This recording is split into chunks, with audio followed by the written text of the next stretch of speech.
We, the social justice NGO non-political organizations, welcome Honorable Shri M.K. Stalin, Chief Minister of Tamil Nadu and President DMK, and the chief guest of today's national event, Honorable Tejasvi Yadav, RJD opposite leader of Bihar, and Mr. P. Wilson, senior advocate and member of parliament, who is a keynote addressee, Honorable Justice Chagan Chandrakant Bhujbal, Minister, Government of Maharashtra, Honorable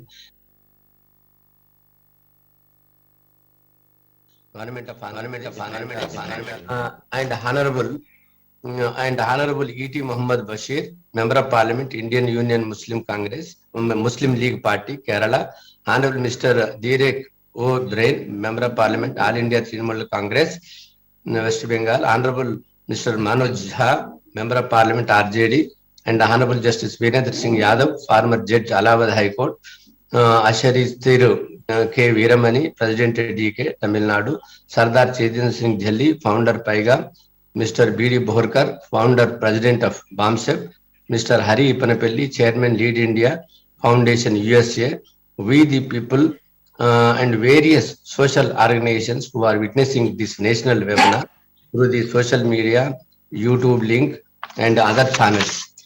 We are meeting here for taking forward the struggle for the social justice through the National Joint Program for Social Justice Movement, significantly on this 26th of January, the day on which the Constitution of India came into force.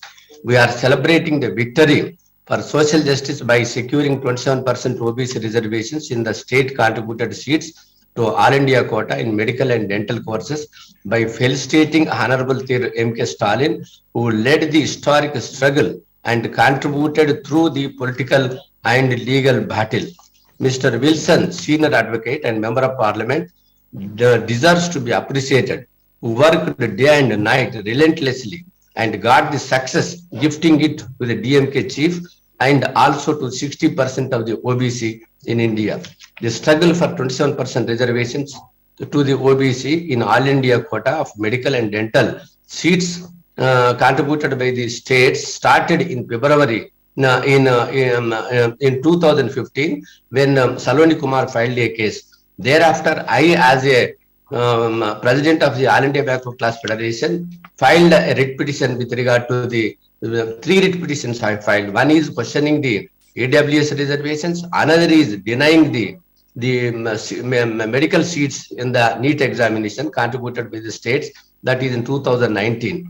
And all the writ petitions are pending. But when such writ petitions are pending, but it's a great success for the DMK and the Honorable Chief Minister and MK Stalinji and Wilson, who started immediately after taking oath, who started this political struggle in addressing the Rajya Sabha and met the then Honorable Health Minister and filed a writ petition 2020-507 in the Supreme Court, but the Supreme Court directed the DMK to file the writ petition under Article 226 before the Madras High Court, and accordingly the WP number 8326 of 2020 was filed before the Madras High Court, but agreed by the Madras High Court order deferring the hearing on the ground that some Saloni Kumar case is pending. The DMK filed special petition before the Honorable Supreme Court of India, and Honorable Supreme Court of India heard and allowed the writ petition directing to provide 27% reservations in the All India quota contributed seats by the states. And thereafter that was not implemented. Therefore, the DMK filed a contempt petition before the Madras High Court. And that Madras High Court judgment was also upheld by the Supreme Court. Thereafter, the contempt petition was filed, and under the threat of the contempt, the government of India was no other way except to agree to implement the 27% reservation. That's how the legal battle after becoming final. Unfortunately, some other vested interests have filed a WP 961 of 2021, then questioning the Director of Medical and Health Sciences in providing 27% reservations, and in that also DMK intervened, and Mr. P. Wilson argued elaborately, stating that This has become our fundamental right, 27% reservations, as per the Indrasani case and as per the judgment of the Madras High Court, which has become final. And therefore, the recently that Supreme Court rejected the contention of the 27% reservations as unconstitutional and confirmed the 27% reservations. Therefore, the various backward class organizations have come forward to felicitate Honorable Chief Minister Sri M.K. Stalin for their victorious struggle and success. Various social organizations and political parties are going to express their views about taking forward the struggle for the social justice national movement for the development of the backward classes. The many more challenges are in our forefront. That is to get the caste census conducted and continue the struggle similarly to declare the EWS reservations are unconstitutional or make an attempt to that the EW every BPL person is entitled to EW reservations without caste discrimination and without caste discrimination, and also to impress upon the many government of India, state governments, that there should be a free and quality education and health care whose income is below the taxable limit. The support and assistance of such political parties are required for such social justice movement in a coordinated drive of all such social justice organizations, which will be benefit in a long way for such political parties who have committed for the social justice. We have to work unitedly, and we have to see that the oligarchy is to be ended and restore the due share for all communities in proportion to their population, to preserve and protect the constitution and the social justice, due share in the judiciary, executive, legislature and administration for all the communities required. That is the social democracy, political democracy, judicial democracy. In a democratic country, everyone should have its due share. So we hope and trust that such parties all then come together for a common ideology and make use of our organizations with the acceptable ideology. We have to strive for a corruption-free, crime-free and character-based democratic society for the development of India. Thank you for giving me this opportunity, and I thank all of you. Thank you, sir. Thank you, sir. We now have a short video highlighting the DMK's legacy in fighting for social justice.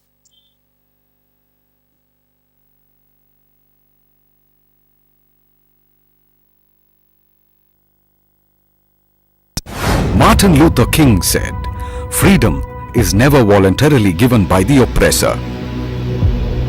It must be demanded by the oppressed." In the same way, social justice will not be voluntarily given by the so-called upper class. It has to be demanded and fought for by the people who are oppressed. There is a movement and party in India which has continuously fought and stood up for the rights of the backward and oppressed communities of the country, the Dravidian movement and DMK party. The movement's contribution to the continuous struggle for social justice in all spheres is undeniable. To understand the contribution of the Dravidian movement towards achieving social justice, we will have to go back to its roots, the Justice Party. The party was originally formed for securing the education and employment rights of non-Brahmins in the then Madras Presidency. After being voted into power in 1920, the party took various measures to implement reservation for the well-being of the oppressed and depressed communities in the state. Due to the various efforts and measures taken by the Justice Party, the communal GO, a first of its kind in the country, was passed and implemented in 1925, which gave representation to the backward and oppressed communities in matters of education and employment. Thus was born the affirmative action for the upliftment of backward classes in India. Therefore, the Dravidian movement is the pioneer of social engineering through reservation in India. When the Constitution of India came into force in 1950, the communal geo, which was already in vogue, was under legal threat. The upper caste, using a legal loophole in the Constitution, tried to demolish the rights of the backward class that the communal geo guaranteed. The court had held reservations to be unconstitutional in case of State of Madras versus Champaram Durai Raj. The people of Tamil Nadu rose up in a statewide protest against this act by the upper castes. Tandai Periyar played a vital role in this agitation and demanded for necessary amendments in the constitution to safeguard the reservations. Finally, after much sweat and blood, Nehru's government accepted the demand and enacted the first amendment to the constitution, which made the necessary provisions to safeguard affirmative action in favor of backward and scheduled castes and tribes.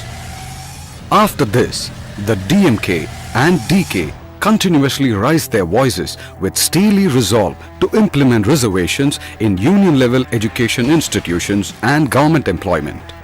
Dr. Kalaignar, a five-time former chief minister and former president of the DMK party, was the key player in formation of the National Front in 1989, played an important role alongside his dear friend, then Prime Minister V.P. Singh, to implement the Mandal Commission's recommendations for reservations for other backward classes at all India level.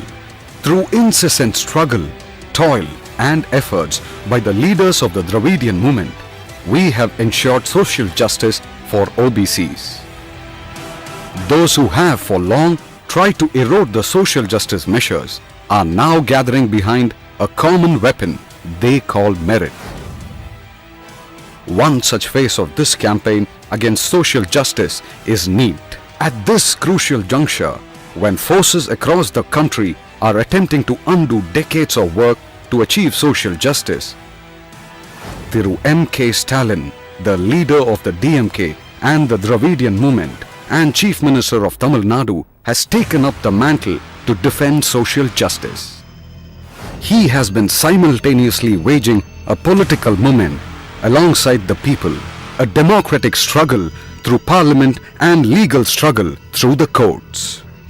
The DMK's treasurer and parliamentary party leader, Thiru T.R. Balu, was Stalin's voice in parliament and a major force behind the attempt to assert OBC rights in a democratic way.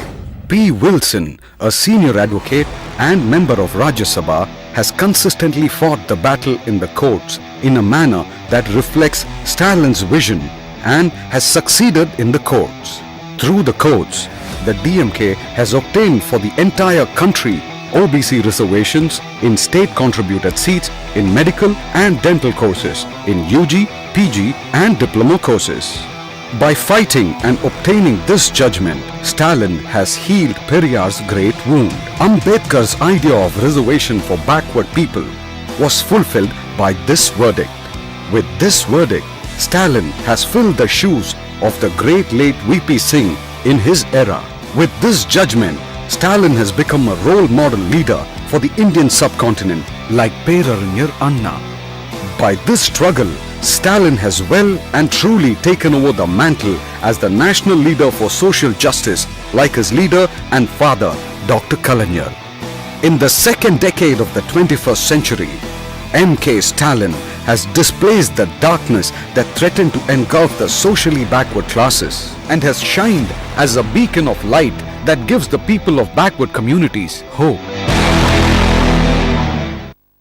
Martin Luther King said, "Freedom is never voluntarily given by the oppressor. It must be demanded by the oppressed."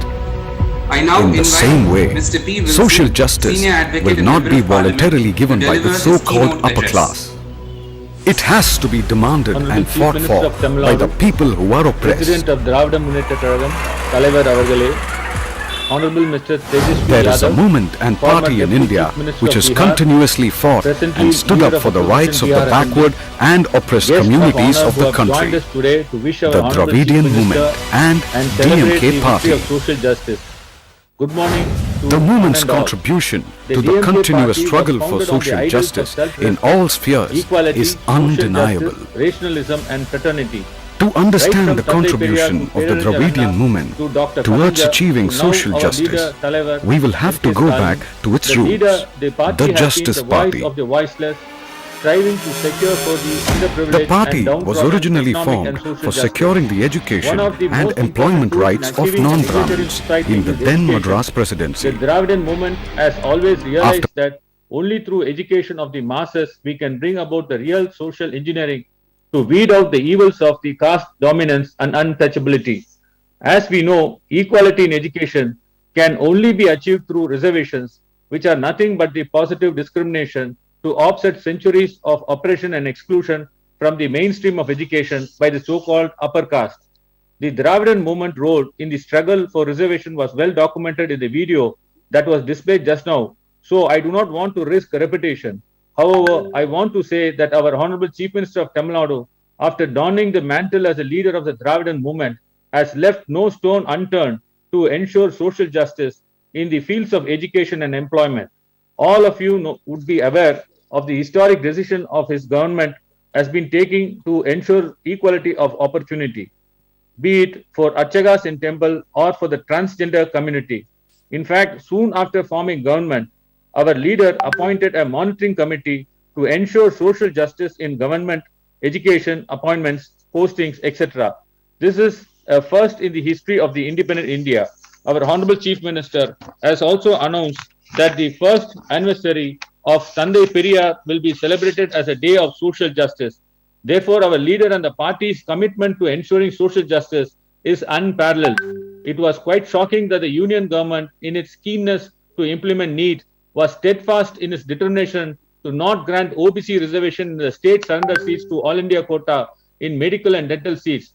Because of the stubborn attitude of the union government, OBC students were losing about 4,000 medical seats and 1,000 dental seats every year. When our leader, the Honorable Chief Minister, came to know about this colossal injustice, he immediately decided to fight for OBC reservation on three fronts: before the people, politically, within the parliament, democratically, and before the courts, legally. In fact, soon after my election to the Rajya Sabha in July 2019, under the direction of my leader, the Honorable Chief Minister, I had delivered my maiden speech in Rajya Sabha on 26/7/2019, calling the attention of the union government to grant OBC reservations in medical and dental courses. Under direction of our leader, a representation was then made to the then union ministers on 1/11/2019. Since the union government remained unmoved, our dynamic leader with a national vision, Mr. M.K. Stalin, made a demand calling for a white paper on OBC reservation in medical and dental education and why it was not granted. Thereafter, on 6/12/2019, yet again I raised the issue on the floor of the Rajya Sabha under the direction of our leader. DMK MPs through T.R. Balu and other DMK MPs brought pressure on the union government by periodically raising the issues in the Lok Sabha and in Rajya Sabha. On 6/1/2020, I met and followed up the minister with another representation dated 11/5/2020. Thereafter, 4 months elapsed and the union government did not act on our representation. Our leader, then the leader of opposition in Tamil Nadu, vociferously condemned the union government in May 2020 and demanded that the union government and the suffering to end the suffering of the OBC students in the upcoming academic year's medical admissions. However, the union government continued to turn a Nelson's eye and staunchly refused to implement the reservations. Therefore, with a view to decide further course of action, the DMK called for an all-party meeting on 31/5/2020 via video call to deliberate upon the further course of action. It was thereafter our leader took the firm decision to approach the courts and wage a legal battle. I was humbled that my leader entrusted this important task to me. The DMK was the first political party to file a public interest litigation before the Honorable Supreme Court seeking OBC reservations in the medical and dental courses. The union government vehemently contested the case after a legal battle and after coming back to the Madras High Court. On 27/7/2020, the Madras High Court passed an order holding that the reservation for OBC candidates is permissible and that there is no legal or a constitutional impediment to extend the reservation for OBC, and directed formation of a 4-member committee to provide the terms of the implementation of such reservation and to grant OBC reservation from the academic year 2021 onwards. What came across as an unpleasant surprise was that even after the 4-member committee formed to implement the reservation, pursuant to the directions of Madras High Court, the NEET MDS bulletin that was released in November 2020 by Union government did not provide OBC reservation. Then the DMK took further legal steps by issuing a contempt notice and also filed a contempt petition before the Madras High Court, stating that despite the order of a court, the Union government was staunchly refusing to grant reservations. Only in the DMK contempt petition, the Honorable Madras High Court passed an order on 19/7/2021 directing the Union government to indicate the mode and manner of the implementation of OBC reservations in the admissions to medical and dental courses. The High Court came down heavily on the Union government and opined that they cannot proceed with the admissions without providing OBC reservations. Only thereafter, as a result of this legal battle waged over a year, the Union government issued a notification on 29/7/2021 to grant 27% reservations for OBC in the state contributed seats to All India quota in medical and dental courses. As a result, every year about 4,022 seats in medical courses and about 1,000 seats in dental courses will be available for OBC students throughout India. As against challenging this granting of reservations, some of the doctors filed a writ petition before the Supreme Court. Our leader asked me to go and file an impleading petition and argue on behalf of DMK. DMK filed an impleading petition and I argued the matter, and ultimately the court accepted our submissions. One of our main submissions before the Supreme Court was that mark alone is not a determining factor for the merit. That was accepted by the Supreme Court, and in historic judgment, the Supreme Court said the reservations dated 29/7/2021 is constitutional and it has to be implemented. I wholeheartedly thank my leader, Talaivar, the Honorable Chief Minister, for taking up this issue and standing firm till the reservation became a reality. I have no hesitation in admitting that if it were not for the Dravidian movement and the equality of opportunity brought by the DMK, I may not have had the opportunity to become a lawyer. Similarly, the present victory in obtaining reservation in medical and dental courses is one that will open career avenues to thousands of OBCs every year, and I'm sure each and every child that uses this opportunity will hold in his or her heart our leader, Thiru M.K. Stalin. Thank you very much.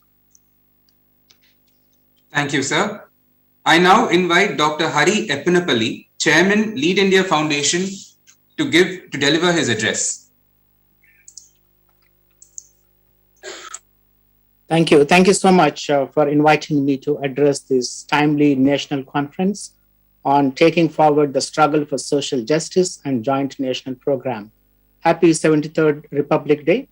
Warm welcome and greetings to our chief guest today, Honorable Thiru M.K. Stalin, Chief Minister, Government of Tamil Nadu, convener and organizer of this webinar, Honorable Justice V. Ishwaraya, Chairman, All India Backward Classes Federation, Sri Tejasvi Yadavji, Opposition Leader of Bihar, Honorable Member of Parliament, Mr. P. Wilson. Thank you so much for inviting me today, and also leading their greetings to all the distinguished guest speakers and attendees of this historic conference. Friends, as you know, Dr. B.R. Ambedkar headed the drafting committee of the Constitution. In 1950, on this day, the Constitution of India came into existence and declared India as a sovereign, socialist, secular, democratic republic. The day also commemorates Indian citizens' power to choose their government democratically. The Constitution of India has solemnly promised to all its citizens social, economic, and political justice, liberty of thought, expression, belief, faith and worship, equality of status and opportunity, and to promote among all fraternity, assuring the dignity of the individual and the unity of the nation. The Constitution grants these privileges, but in reality, justice is not served to the marginalized and oppressed communities. Democracy is supposed to be by the people, of the people, and for the people. Today, as we celebrate 73rd Republic Day and also the 75th Independence Year, Azad Ka Amrit Mahotsav, only a small percentage of people, aristocracy and oligarchy is still ruling the nation. About 60% of the OBCs plus close to 30% of the SCs, STs and others, being the majority of a nation, are still far from ruling the country. To put an end to this social injustice, social reformers like Sant Ravidas, Mahatma Jyotirao Phule, Dr. Babasaheb Ambedkar, Periyar E.V. Ramaswamy, and many more leaders dedicated their lives for securing the social and economic and political justice. Friends, last time a caste-based census was conducted in 1931 by the British. Despite initial promises by the government, Still, no OBC category is included in the 2021 census. This data will enable us to demand for true representation in employment and elected officers from local panchayats to parliament. Recently, Supreme Court has shown the way by balancing the merit with equity in All India quota of NEET for medical students. Appreciate the diligent efforts of Honorable Chief Minister Thiru M.K. Stalin and Mr. P. Wilson, Member of Parliament and Senior Advocate, for pursuing this matter seriously and getting it done. This decision will benefit over 1,500 OBC medical students in MBBS and 2,500 OBC students in PG courses, in addition to their regular eligibility. Let me share some examples about the injustice in implementing the reservations in higher offices as well. According to the data compiled by the Ministry of Personnel, Public Grievances and Pensions, of the 89 secretaries in the central government, there are just 3 STs, 1 SC and no OBCs. Of the 93 additional secretaries in various central ministries, just 6 are SCs and 5 are STs, while there are no OBCs of this rank. Among the 275 joint secretaries, 13 are SCs, 9 are STs, and only 19 belong to the OBC category, just 6.9% against the 27% reservation mandated by the government for these jobs for OBCs. In a recent shuffle of Union Cabinet that includes 27 ministers for OBC, 12 from SC and 8 from ST, as you can see with this, whether you call it electoral politics or something else, but the political parties are hearing our voices and trying to appease the OBCs. Friends, as I conclude my address, social justice means that everyone's human rights are respected and protected. Everyone has an equal opportunity to succeed. The principles of social justice depend on 4 essential things: human rights, access, participation, and equity. Social justice cannot be achieved without these 4 principles. As long as a nation values social justice and remains committed to equality, progress is possible. We have to go a long way to achieve true social justice to the oppressed and marginalized communities. Let's collaborate and work with synergistic organizations to achieve our goals. Let's not rest until we establish a majority-ruled government at the center. As we just celebrated on January 23rd, the 125th birth anniversary of a legendary freedom fighter, Subhash Chandra Bose, let me share his famous quote: "Freedom is not given, it's taken." Let me repeat: freedom is not given, it's taken. On this occasion, I wholeheartedly appreciate and congratulate Honorable Chief Minister Thiru M.K. Stalin for making every effort to protect the interest of OBCs and achieving the historic judgment from the Supreme Court for the medical students. I also appreciate Honorable Justice Ishwaraya for taking the lead to unite the OBC organizations nationwide under the All India Backward Classes Federation to fight for their rights. I sincerely request the Honorable Speakers of this national webinar to deliberate on the key issues of the OBCs and also inspire and activate the OBC cadre nationwide to achieve the long-awaited demands. Thank you for giving me this opportunity, Mr. Wilson, and I congratulate on your victory as well for arguing the case in Supreme Court. Please take care and stay safe from COVID-19. Happy Republic Day again. Thank you very much. Thank you, sir. I now invite Mr. B.D. Borkar, the founder BAMSEF, to deliver his address.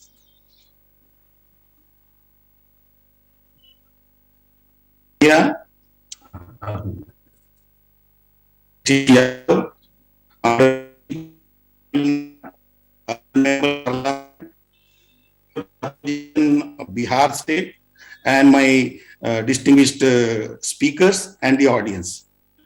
Sir, with a short time of 5 minutes, I would like to make 4 or 5 points. If I'm not wrong, this webinar is invited for social justice. My point is, can there be a justice without equality? Can there be a justice without liberty?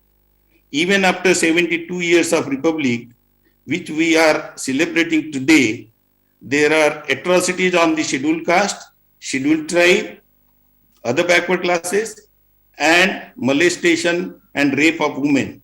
This is all due to the wretched Brahminical mindset prevailing in the society. The constitution has cast upon the duty on the ruling class to destroy the Brahminical social order and establish a society based on liberty, equality, fraternity, and justice. this class of politicians who have ruled this country have miserably failed to achieve this goal.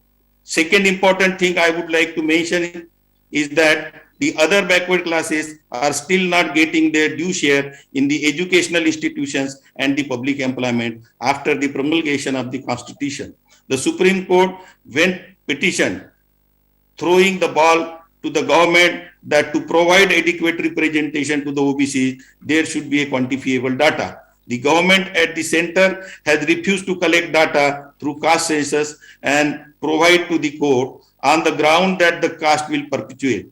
Both the institutions on which the responsibility cast upon for throwing the ball in each other's court. Sum and substance is that the people heading these institutions are determined not to provide justice to the other backward classes on the principle of equality of opportunity in the public employment. I would like to request the honorable members of the parliament who are present here and sit in the most important institution, that is parliament, must make a fervent plea that the caste census must be made to provide justice not only to the OBC but to every section of the society in proportion to their population. If they do not do it, it will be construed that our own members of parliament have failed to protect our interests for which they have been elected to the parliament. The third point which I wanted to make is coming to the interpretation of the Article 16(4) of the Constitution. I want to say that the Supreme Court is misinterpreting the Constitution rather than interpreting it with the spirit of the Constitution.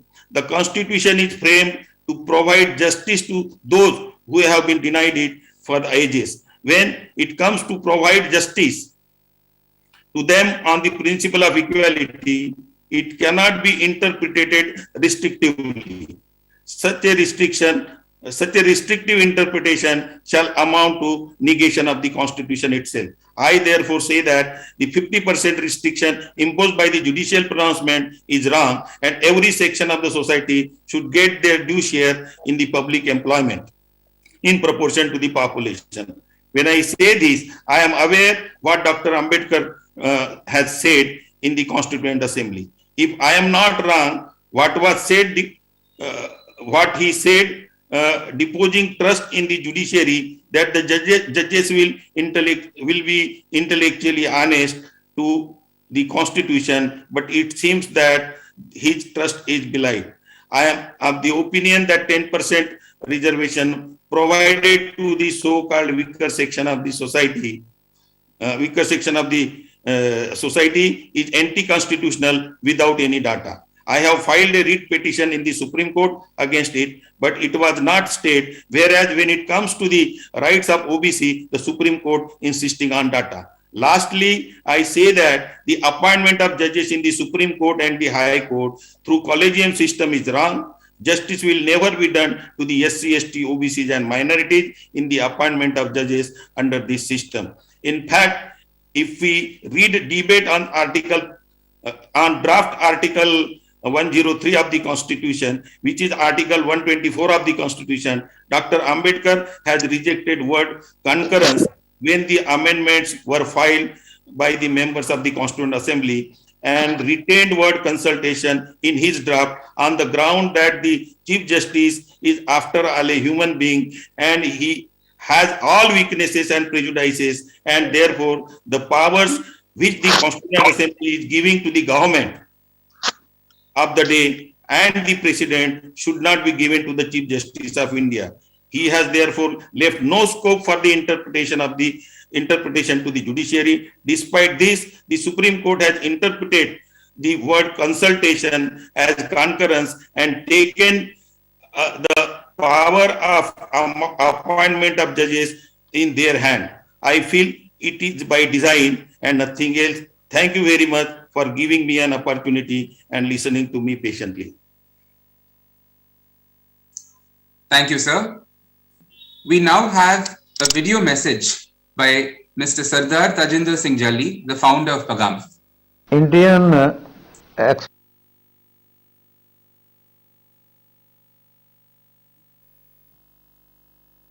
exploited communities, scheduled castes, scheduled tribes, backward classes and minorities, they are having their different identities.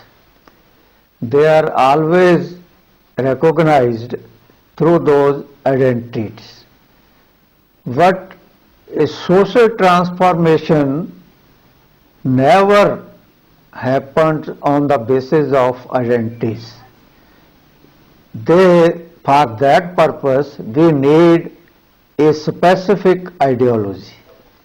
Therefore, if we are to bring about a social transformation, then all these identities must be follower of a definite ideology. Thus, we are to move from identity to ideologies. But whenever we move from ideology to identity, then social change will never occur. Therefore, first in the process of social change, we must wage a war of identity rather than ideology. Once oppressed and exploited group of people transform themselves to a base of identity rather than ideology, they will find themselves much closer to the ideology. In order to fulfill socio-economic agenda, do not follow the policy of moving alone. Make the co-sufferers to realize the necessity. This can be done through the force of organizational machinery. The cadres had been ruled more by the fear of intimidation rather than generosity. Subsidies and soaps had never been the policy of Baba Saheb Ambedkar or Mahatma Phule or Periyar Ramaswamy Naik. But the time of social change is also a time of economic change and generosities. Whereas it is not the time of building flyovers or running bullet trains and big malls only. It is the time to provide work to millions of idle hands also, which is generosity. Where it is time to bring economic reforms, it is utmost important to provide jobs to crores of unemployed laborers who are affected by Corona in a big way. Corona has given a slap on the face of policy planners how our rulers had ignored health facilities in the country. Country's agriculturists and farm laborers have been sitting at Delhi borders and agitating against ill-intentional farm laws. India needs reforms in police stations, cultural festivals, labor laws, courtrooms, and in bureaucracy. But for the purpose, a leader of Mahatma Phule, E.V.R. Ramaswamy Naik, and Baba Saheb Ambedkar's vision, a popular hero of masses, a tawdry personality is required. We do not need policy planners who only sit in tawdry air-conditioned north and south blocks of Lutyens, Delhi. We need those planners who generate money for over 7 lakh villagers in India.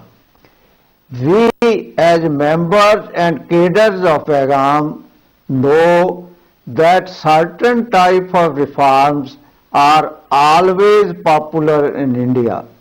That is on the horizon of religion and varna and caste. But the reforms found in language and idioms of poverty as a product of social injustice and ignorance has to be taken to masses. The dry slogan of WTO, World Bank, GTT policy are dysfunctional in Indian caste-ridden society. Pegam cadres have got the backing of a dedicated and functional organization. They are basically incorruptible minds. They have historic working system of E.V.R. Ramaswamy Naikar, Babasaheb Dr. Ambedkar and Mahatma Jyotiba Phule's philosophy as a lighting candle. They have learned, coined and created a whole new language for social, economic and political change.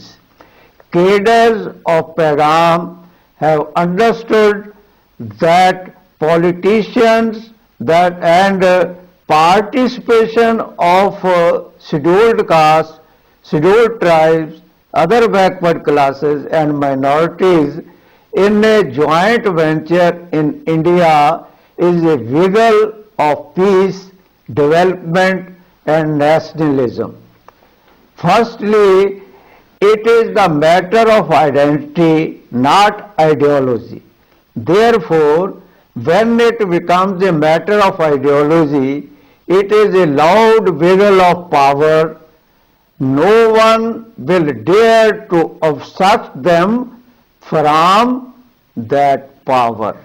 Power for the scheduled caste, scheduled tribe, minorities and backward communities of India. Thank you. Indian exploited.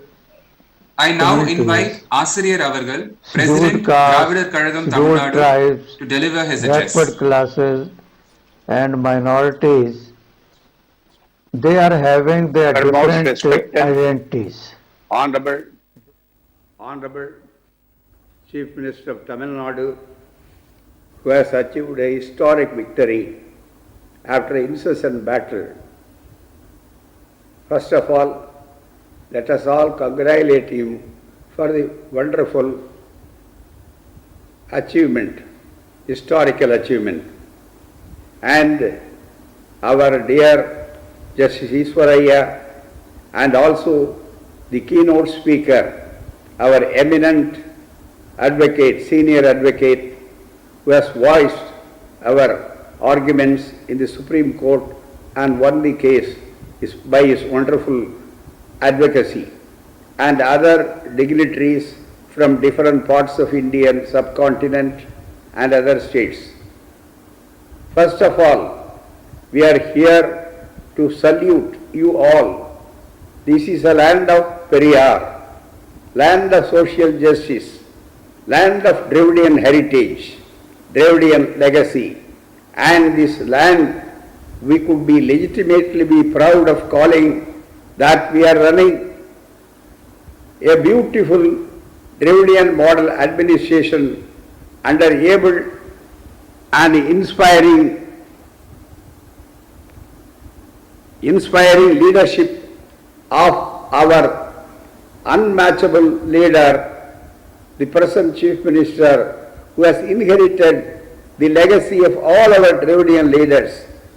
So, first of all, let me all salute him, and also it is my bounden duty to salute all those who have come here and participated in this wonderful symposium to find out a way out, to build a great movement in future so that all our rights will not be snatched by the might, by safeguarded by our democratic means. This is very simple. As my predecessors and earlier speakers have said, we will have to build up a movement. Tamil Nadu has shown the way. In 1951, the first amendment of the Constitution, when communal duo was struck down by people's agitation, Periyar and Anna and other leaders of the Dravidian movement shown the way and won the way, our victory by amending the Constitution first time by inserting 15(4). That is not only for Tamil Nadu, my dear brothers and sisters. With great vanakkam to everybody, let me add, that is being benefited by all of India, all our depressed and the downtrodden people. They are the beneficiary. So what the Dravidian movement fought was not for ourselves only for particular Tamil Nadu. It is for whole of India, whole of the oppressed and the depressed and the downtrodden. That is why still we are carrying out. The 69% is the only thing that we have achieved, which has got the 9th schedule protection by the amendment of the 76th amendment. And also the 93rd amendment also was responsible because of the DMK. Our leader, Kalaignar Karunanidhi, has participated and he was responsible in UPA for bringing that one. So long as this is concerned, the Tamil Nadu has got a legitimate legacy, and that legacy is being carried on by our great lieutenant, the present fighter of our Chief Minister, who was unparalleled in the fighting, uncompromising in his ideology, unfettered by tiredness. He carries, and so far we are concerned, he is not a politician in the ordinary sense of the word.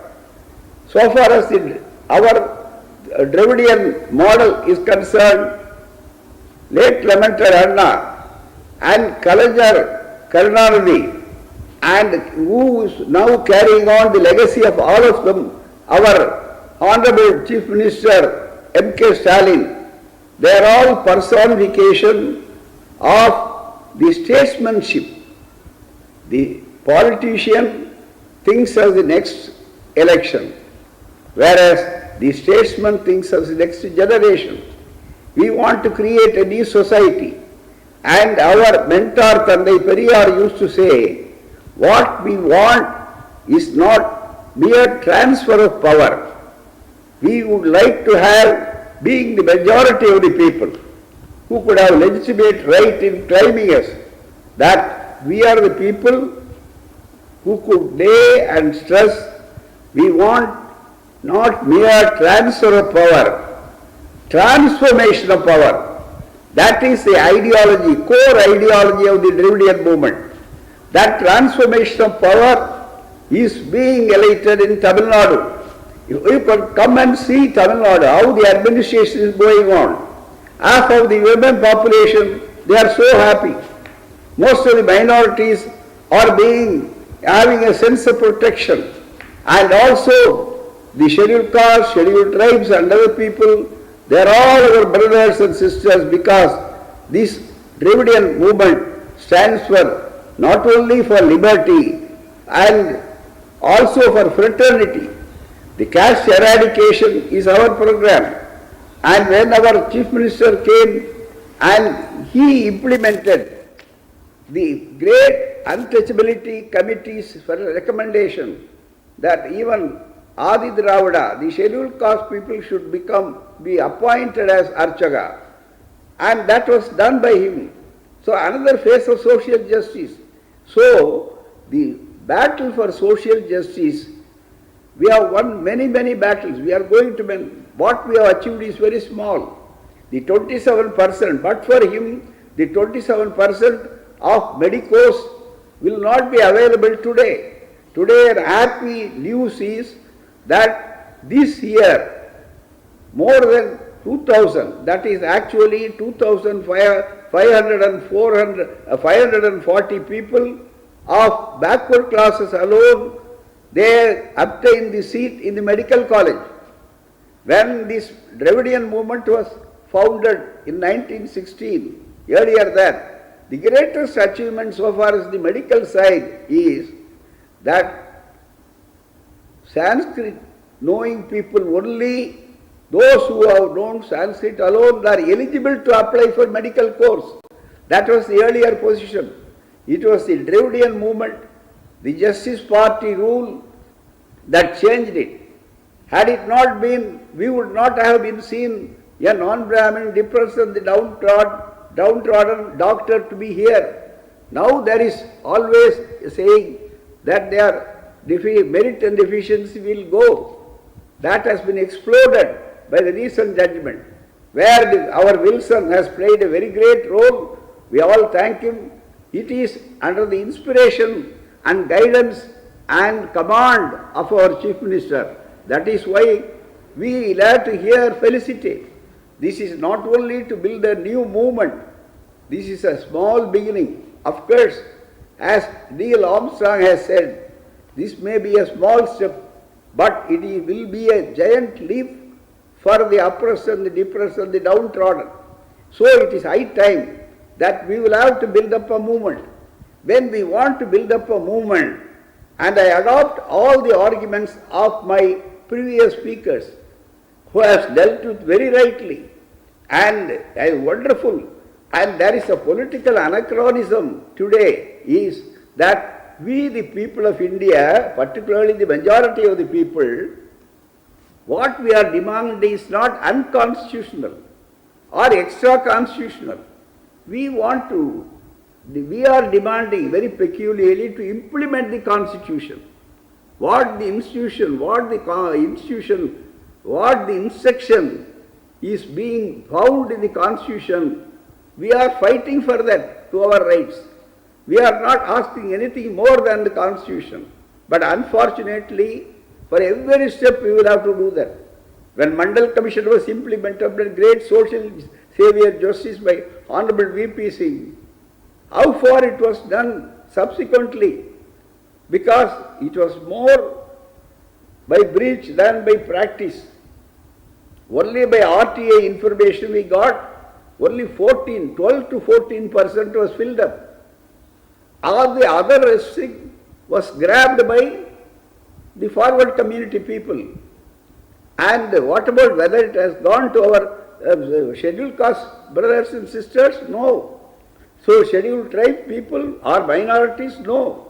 It was grabbed by the oppressed people and oppressor, exploited by them. That is why our Chief Minister, first time in the whole of India, has issued a commission, formed a committee, which is very directly, he can go and inspect any department and collect data, how far this percentage of reservation is being implemented. The 69% may be in paper, but let it not be in paper, let it be in action. How far it was achieved. So he has shown a way to all of India.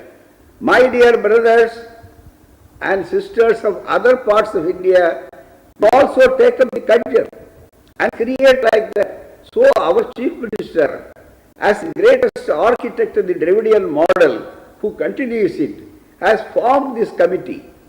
We will have to insist, it must be by the Union government, by all the other states, because what we want is not charity, we want parity. The days of Dronacharya and Ekalava is over. That we must very clearly say, as very rightly pointed out. So, we are happy that we got a great success by, even we thank for the landmark judgment, wonderful judgment recently obtained out of his fight for the right. But for our Chief Minister, this would not have been a possibility. Now they are enjoying the fruits, and whether it is a thankless job. So far as Dravidian movement is concerned, we never bother about thanks. It is a thankless job. We carry it as a duty, bounden duty. So it is high time that we will have to build up a movement. What we have achieved is very small. We have won many battles, but we are yet to war the war. What is the war? Completely what is adumbrated in the constitution, that is more important. We are very happy that the recent judgment has very clearly said merit and deficiency will not suffer if the reservation is good. It is binary. We are very thankful. So it is high time, but for our Chief Minister, but for our efforts, but for our Wilsons, but for our all our brothers, we will have to be united. When we want to build a united movement, kindly don't stand on the party lines. Movement is different from party. So we will have to build up a new movement. And the leader, very efficient leader, will lead us. Here is a leader, the Dravidian model, the whole of India, because here we are all one and invisible. We will be indivisible. We are one together. Whatever that unites us, we will enlarge it. Whatever that divides us, we will eschew it. We don't want. So he is there to inspire us. Let us take the movement to every nook and corner of India. Let all the brothers and sisters of the oppressed, depressed, downtrodden minorities, let us take the flag of social justice, which is adumbrated in the Constitution, and make it a reality. Thank you very much. Our hearty congratulations for the wonderful organization by inviting. This is a very small step. We will have to go a long way. This is a preliminary step, and we will have to fight. So many Stalins in every state, we will have to fight it. And Dravidian ideology, Dravidian model will have to deliver the new things that deliver the real social justice, because social justice is demanded out of social injustice. So in social injustice, if at all you will be destroyed, social justice, the flag of social justice must be flown high. And the Tamil Nadu, the land of social justice, the land of Periyar, the land of Baba Saheb Ambedkar, the land of Dravidian movement, late Anna, Kalaignar, all personification of now presently Stalin, we will have to carry that movement. Thank you very much. Long live social justice. Let our fight continue. We will never rest our wars. We will continue our fight. We will find a movement, and definitely the war, let me remind once again, we will have to win the war. That must be our aim. That must be our aim. I remind that. Thank you very much. Thank you, sir, for the illuminating address. I now invite our guest of honor, Honorable Mr. E.T. Mohammed Bashir, Member of Parliament and Parliamentary Party Leader, Indian Union Muslim League Party, to deliver his address. Namaste to everybody, and my heartiest Republic Day greeting to all. Most respected M.K. Stalin, the Honorable Chief Minister of Tamil Nadu, and dignitaries like Mr. Justice Ishreya, my learned friend Sri Wilson MP, and other dignitaries. I have immense pleasure in participating in this webinar. The first thing is that this is to honor Sri M.K. Stalin, our Chief Minister, who have made wonderful result as far as this social justice is concerned. He and his party, they made wonderful contribution towards achieving the target of this reservation. And it was as said by others, it was a historical struggle they made politically and legally. I humbly and wholeheartedly congratulate Sri Stalin and his party and their effort for achieving this great goal. I do not hesitate to say that Mr. Stalin has proved that he is capable and dynamic leader for ensuring social justice in the country. I believe that he can be projected as an icon in this topic.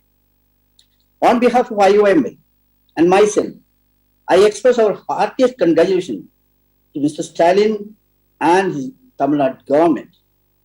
IOML is really proud of having association with DMK regime in Tamil Nadu. I also wish to state that IOML have always made a very strong stand for the protection of the reservation when we were in power in the state of Kerala, and we have made tremendous contribution in the parliament also on this subject. I wholeheartedly congratulate and wish Mr. Stalin to continue his noble work on this subject. When we are discussing this thing, we have to think loudly on this subject in a wide concept. See, we all know that we are all talking about the affirmative actions. What exactly is the affirmative action? A detailed discussion is needed on that, but considering the time frame, I don't want to take much of the time. One thing I would tell you that political parties will have to play a pivotal role in this.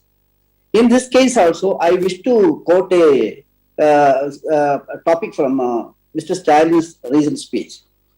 Recently, in a function organized for unveiling the portrait of late Comrade P. Pandian, so Stalin pointed out that the like-minded political parties to work together to create a society of self-respect and social justice. He reminded us that ours is not a political alliance, it's an ideology-based alliance, and of course, such an alliance will have a common goal to march forward. I underline that. That can be taken as the crux of the subject which you are going today. As far as possible, the unity is the need of the hour. Unfortunately, the downtrodden section, the marginalized section, they are not keeping the spirit of the unity. Unfortunately, they are divided like anything. Now, we have to realize what exactly is happening in this country now, especially in the contemporary political situation. The present government is doing what? They are engineering on how to curb the constitutional right or the OBC, minorities, SCSTs. We all know that government's plan and actions, I don't want to elaborate that. They are doing all kind of injustice to the marginalized section. They are widening the gap of inequality.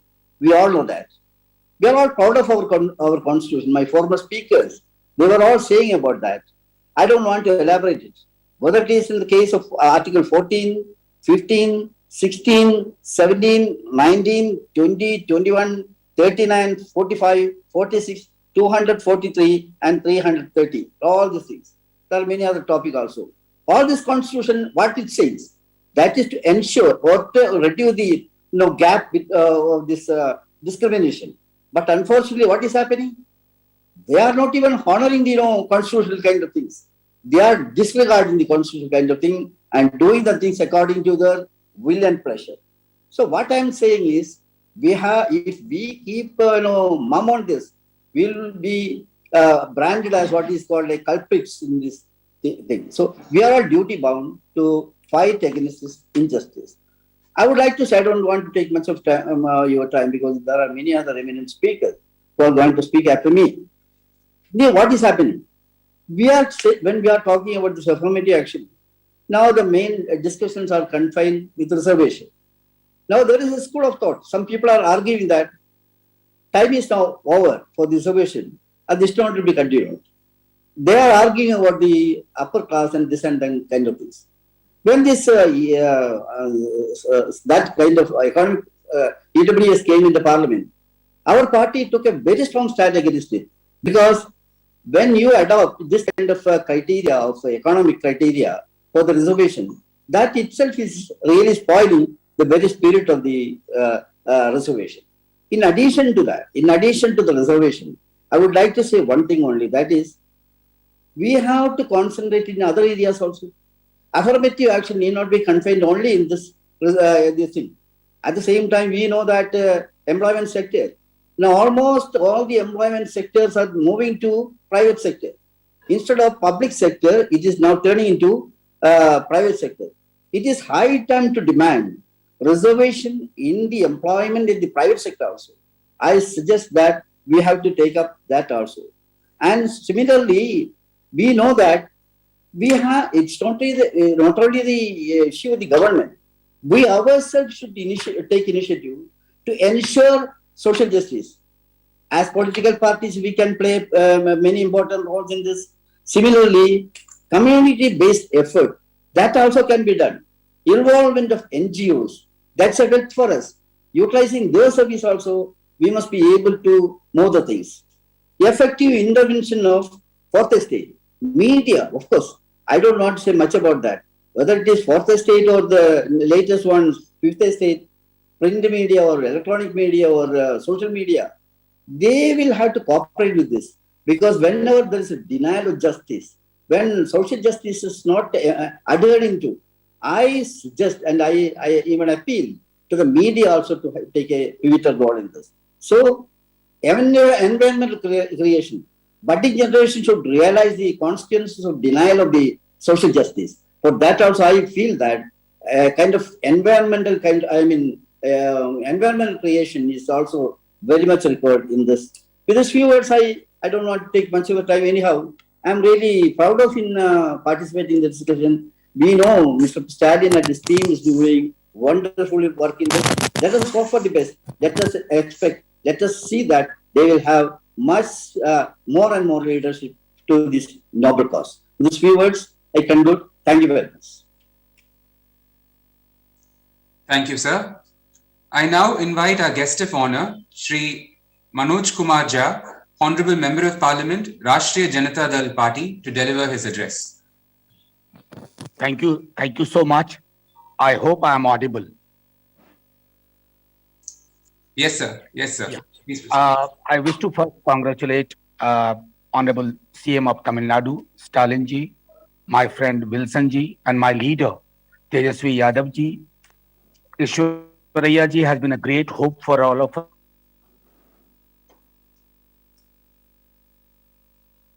My Canadians.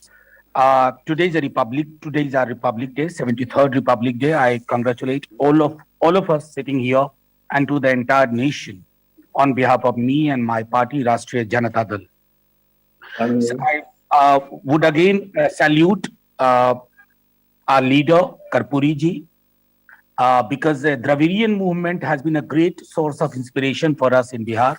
My own president, Lalu Prasad Yadav ji, and my leader, Tejasvi Yadav ji.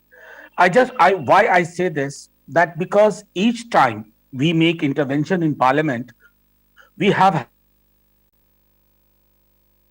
and I must tell you that right through last 3 years, 3.5 years, when I was sent by my party in the parliament, the greatest support on all issues of social justice has been from Dravidian Munnetra Kargam. I can never forget that on a day when my party, me and my leader Tejasvi ji, we spoke that how should we make an argument on this important and critical juncture of our political history. I think the greatest support, I repeat, came from DMK, because our argument was on this, a very basic argument, that what is the evidence? People ridiculed us because they control the media narrative, the dominant caste, the dominant classes. But I'm very glad today Honorable Supreme Court is asking the same question which Rashtriya Janata Dal asked inside the parliament about the hurry and the hurry only for the purpose of securing political, capital, and I think that is very important to underline. My second argument would be that this success of NIT has been within Parliament. I remember Wilson Saab, I myself, we had been raising it. Now, this is one important milestone we have achieved. But as my leader, Tejasvi ji has been very consistent about the most important milestone, which remains elusive for all of us. It's not only about the OBCs, It's about the very idea of the nation. It's about the very idea of the freedom. It's about the very idea of equality, because these are the words you cannot look at it remaining on the first page of Indian Constitution, that is the life. For that, the most important thing, which Tejaswiji took lead within Bihar Assembly, and the entire Assembly passed the resolution, including the reluctant Bharatiya Janata Party. Now, that caste-based census, and we have been providing very ordinary, everyday kind of argument that in order to make intervention, we must know who stands where, who is getting what, who is missing on large number of components and parameters, why certain communities and people remain at the bottom of the ladder. Now, this has been the concern of Rashtriya Janata Dal in North, and I'm very glad we have a most vocal partner. Apart from different groups, we have most vocal partner in case of Dravidian Munnetra Kargam, which takes inspiration from Periyar to Justice Party, and then Kalanjar, and then presently our own Honorable CM Stalinji. Now, I'll just close the argument by saying that we need to collaborate further, and the collaboration must come from the fact that parties like Dravidian Munnetra Kargam and Rashtriya Janata Dal, people like Stalinji and Tejasvi Prasad Yadavji, we must collaborate on an everyday basis and make sure that we don't have to hold these seminars and webinars anymore. It has to be people's struggle, as somebody said, on the field, a political struggle inside the parliament, a legislative struggle inside the court, a legal struggle.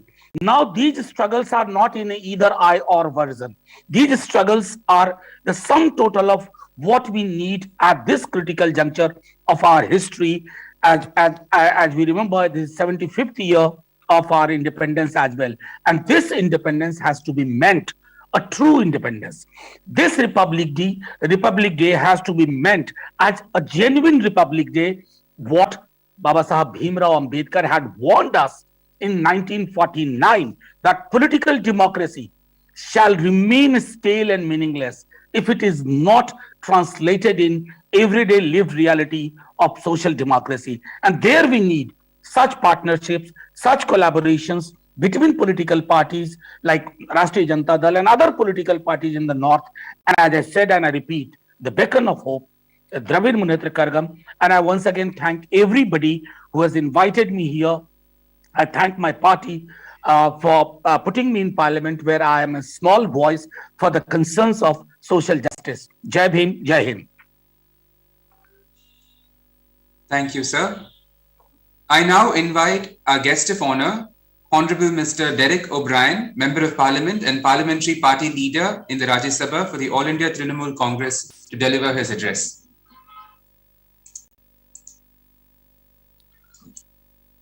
A very good afternoon. Congratulations to Thiru M.K. Stalin, the Honorable Chief Minister of Tamil Nadu. And just to save time, with the permission of everybody else here, I mentioned Mr. M.K. Stalin's name, but I'm not mentioning the other names because I noticed we are about 10-12 minutes behind time. And even in Parliament, we have very good coordination between DMK and Trinamool Congress and all the other parties. So let us play the team game. I was given 5 minutes to speak, but we want Mr. Stalin to speak on time at 12:25. So I'll only speak for 2 minutes.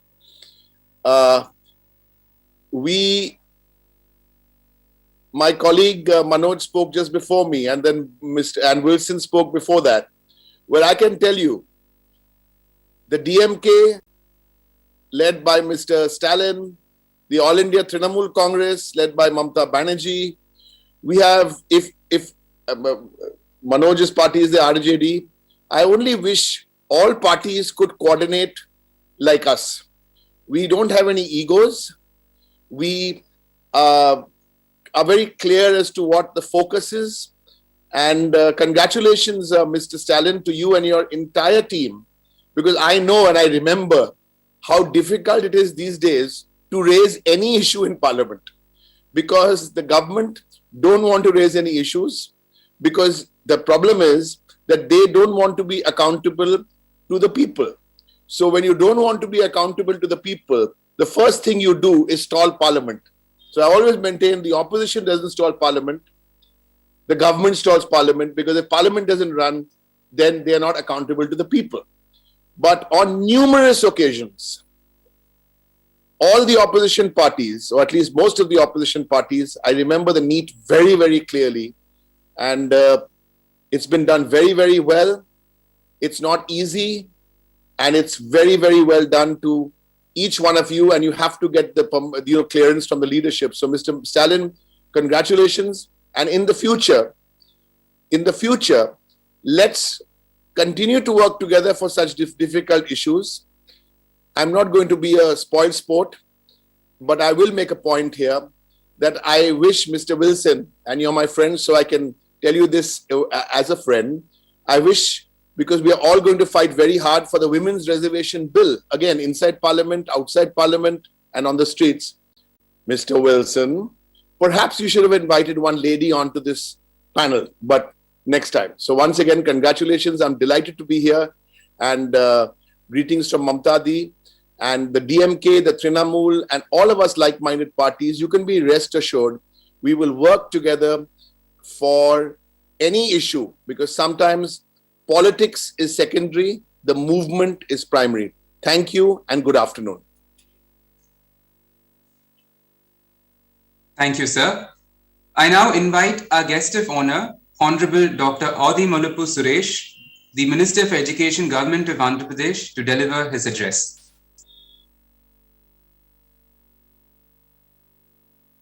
Am I audible?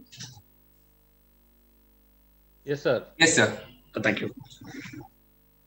Good afternoon to all. The chief guest of today's national webinar, Honorable Chief Minister of Tamil Nadu, Thiru Stalin sir, and the President of DMK, the convener and organizer of today's national webinar, the Chairman of All India Backward Classes Federation, Justice Iswaran sir, and the person who has led this struggle to achieve this 27% OBC reservations in medical and dental sciences from judicial side, Honorable Member of Parliament, Sri Wilson sir, and all the other dignitaries. A very good afternoon to you, and I bring with me the greetings from the government of Andhra Pradesh, and on behalf of our Honorable Chief Minister, Benevolent Chief Minister, Pragmatic Chief Minister Sri Y.S. Jagannath Reddy garu. And I wish all who are on this national webinar the greetings on the occasion of 73rd Republic Day. So, as Mr. Derek has said, we are all very eagerly waiting to listen to Thiru's, the Honorable Chief Minister Stalin sir, exactly at 12:25.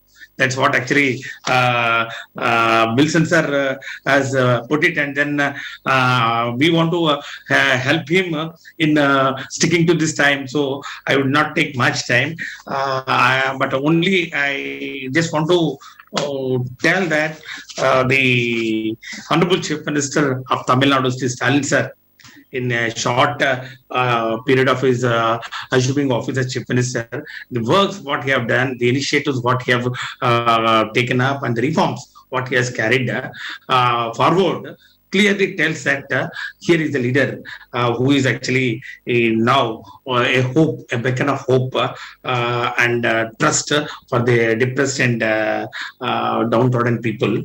I'm very glad and happy to place on record the efforts made for the people of backward classes across the nation by Sir, CM Sir and your party, which take up this cause of implementing this 27% OBC in admission and to medical courses.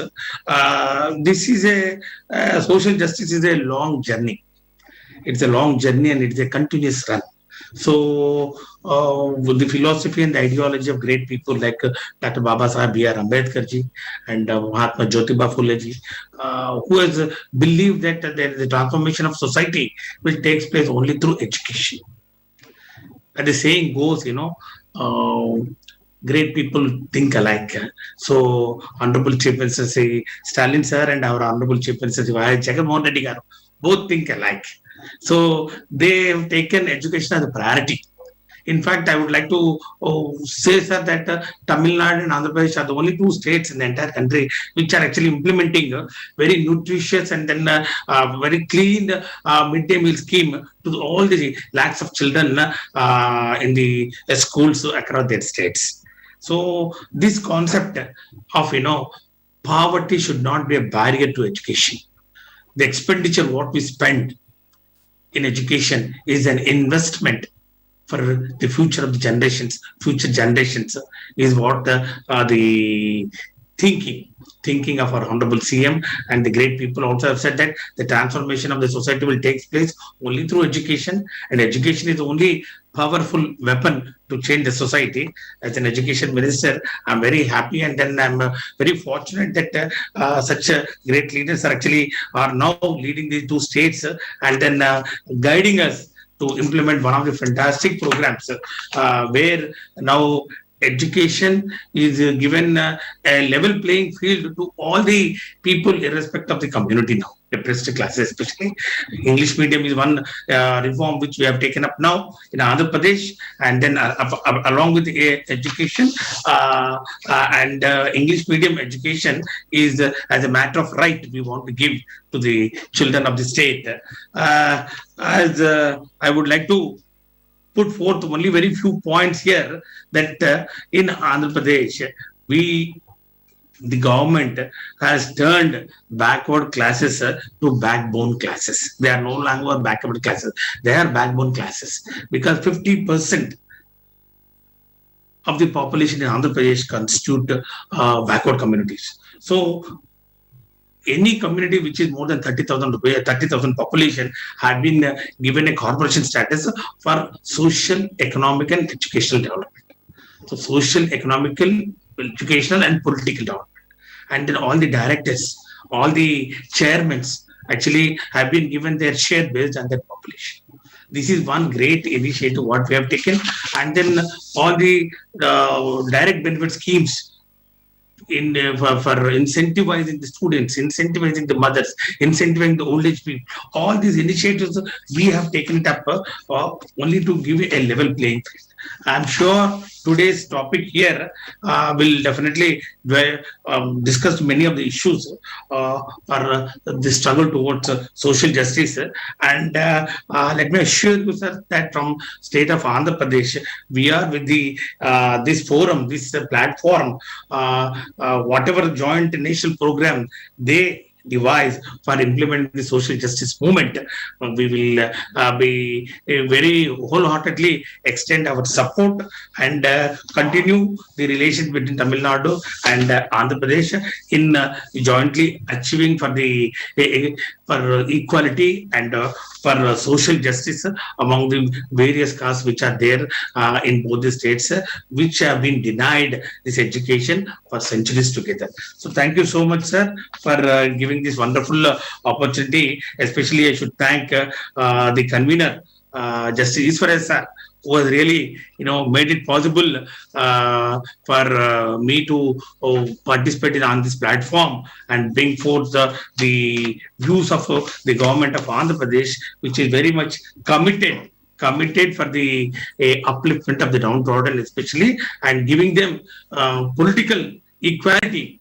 As much as 50% of our cabinet has been filled with the ministers from the backward community. 50% we have given, and then all the nominated posts, both in both at the district level, state level, the share has been given. The share as per their population has been given. That's what we believe. The political empowerment to the depressed classes. Within that, again, 50% of the reservations were given to the women. And as both the leaders from Tamil Nadu, Sir Thiru Stalin sir, and then Y. Jagannath Reddy sir, together I think if we can implement all these things and then take forward this social justice movement further, I'm sure time is not far away where we'll have an equal platform for all the oppressed and depressed classes across the country. Thank you so much for giving this opportunity. Thank you, sir.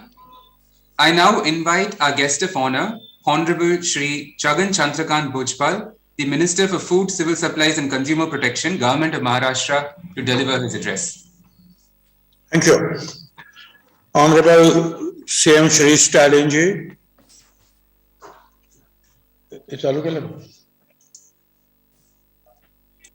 All distinguished guests, today is Republic Day of our nation. On this occasion, I congratulate all of you.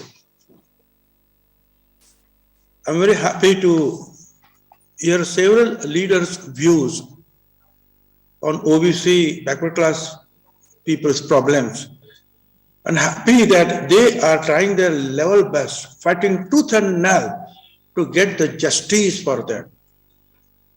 I'm also honored and delighted to be a part of this event, which is organized by many backward classes organizations. I congratulate the MK President and Tamil Nadu Chief Minister, Honorable MK Stalin ji, for his victory in Supreme Court on OBC medical reservations. The Union government decision to provide a 27% reservation for OBC in all India quota for undergraduate and postgraduate medical and dental courses is a victory of all of you. It's a significant victory for all the people and OBCs in India connected to social justice. This is a crucial phase in the history of social justice.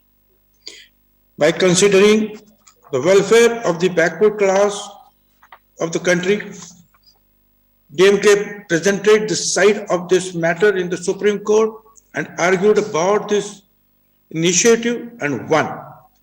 You fought a legal battle in Madras High Court and Supreme Court, and the OBC class had a great day. Honorable Stalin ji, you consistently fought for the OBC community in the Supreme Court in this regard. You played a significant role in getting a 27% reservation to the OBC community in medical and dental admissions. Mahatma Jyotirao Phule, Savitribai Phule, Dr. Baba Saheb Ambedkar, Periyar Swamiji, Anna, they all devoted their whole life for upliftment of the backward class. Stalin ji, your father, Lord Karunanidhi ji, also spent whole life and fought for the backward class to get justice. Following his footsteps, you are also serving the backward classes and working very hard for them. We must also thank our friend, senior Advocate Wilson, who is fighting in the Supreme Court for OBC reservations. He has consistently raised the issue, be it in Madras High Court or in the Supreme Court. He has stood by the case firmly in the court. We are all fighting a court battle for the Supreme Court stay on the OBC reservations in Panchayat Raj. In last March 21, Supreme Court has said that without triple test, said in the Krishnamurthy case, you cannot implement the OBC reservation in Panchayat Raj elections. It's okay to keep it under 50%. It's easy, okay, we agree with that. But they said that you collect the empirical data of your OBCs and prove. Now how to prove? The census is altogether a responsibility of the central government. Now in Maharashtra, some elections of the Panchayat Samiti already held without the reservation of OBCs.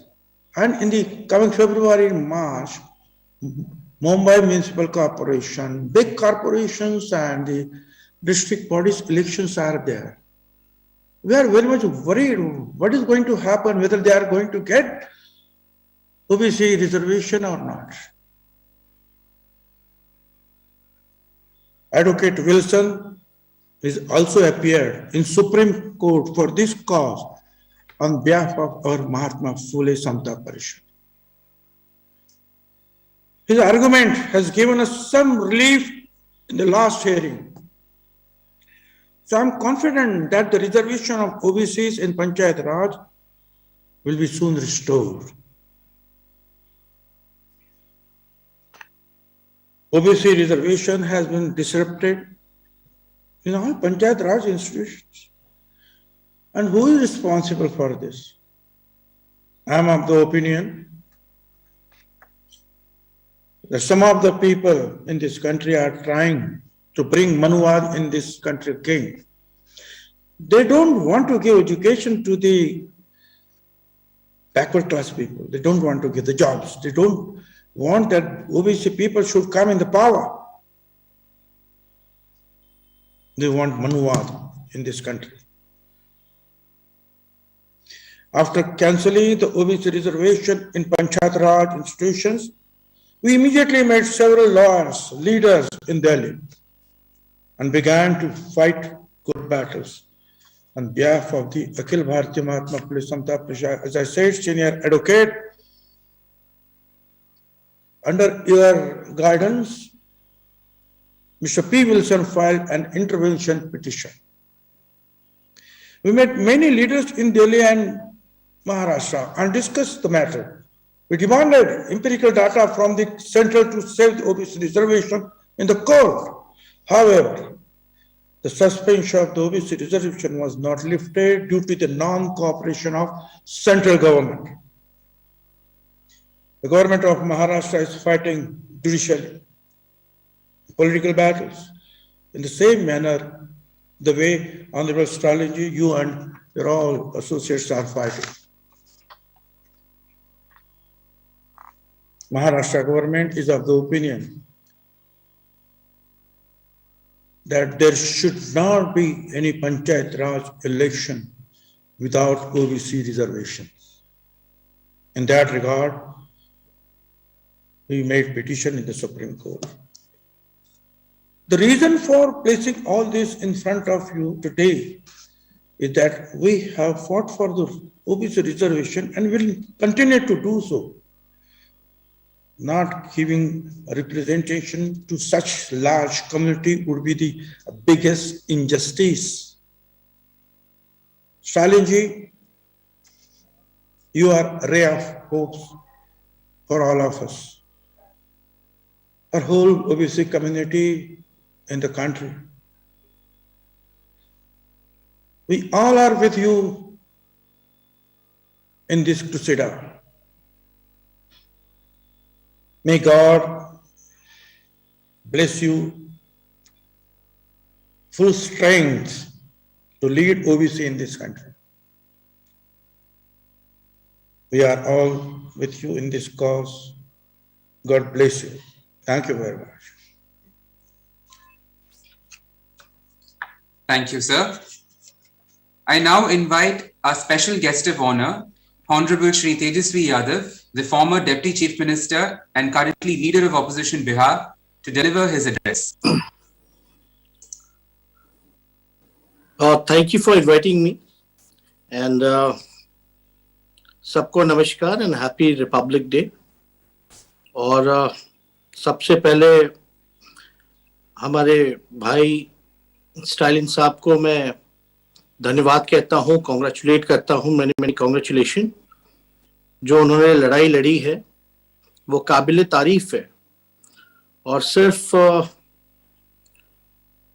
Backward community नहीं, जो भी शोषित वंचित समाज जो है, backward हमारी society जो रही है, उन सब की नजरें जो थी स्टालिन साहब पे थी। और डीएमके पार्टी और आरजेडी सेम सोशल विजन रखती है, चाहे करुणानिधि जी हों, लालू प्रसाद जी हों, हमारे लोहिया जी हों या कर्पूरी ठाकुर जी। लगातार पिछड़ों के लिए उन्होंने लड़ाई लड़ी।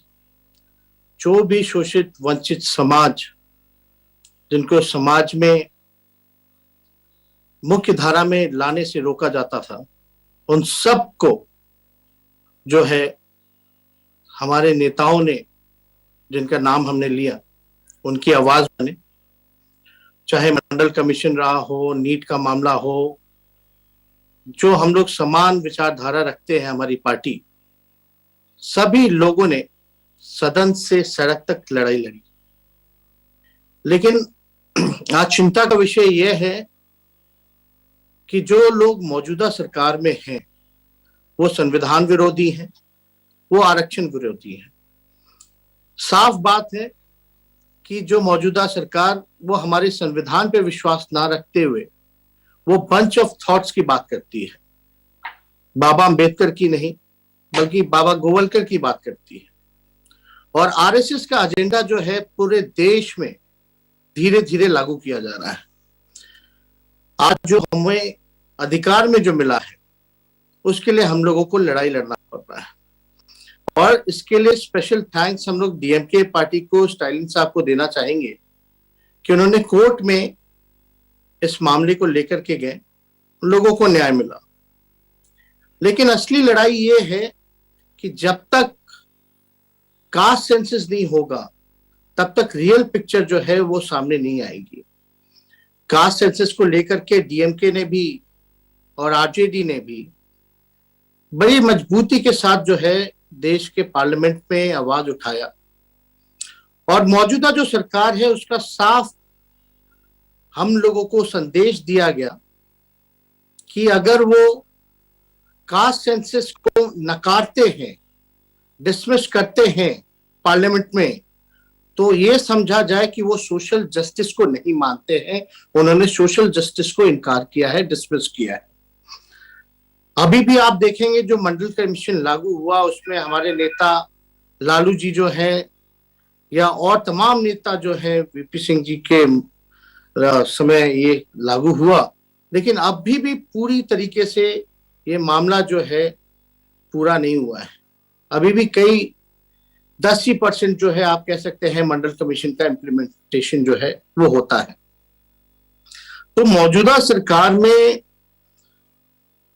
हम लोगों को सरकार से कोई उम्मीद नहीं है, क्योंकि हम पार्लियामेंट में ये बात रखा, एक बार नहीं कई बार रखा, पार्लियामेंट में साफ तौर पे कास्ट सेंसस को नकार दिया गया। और बिहार की असेंबली में हम लोगों ने प्रस्ताव रखा था कास्ट सेंसस का, जिसको लेके सर्वदलीय सहमति से एक बार नहीं बल्कि 2 बार पास किया गया, ना कि केवल बिहार विधानसभा में बल्कि बिहार विधान परिषद में भी, इंक्लूडिंग बीजेपी।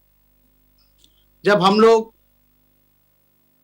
को लगा कि पार्लियामेंट में मना कर दिया कास्ट सेंसस को लेकर के, तो हम लोगों का विचार रहा कि बिहार विधानसभा का जो प्रस्ताव था, तो एक टीम बनाया जाए, सर्वदलीय हमारा ही प्रस्ताव था।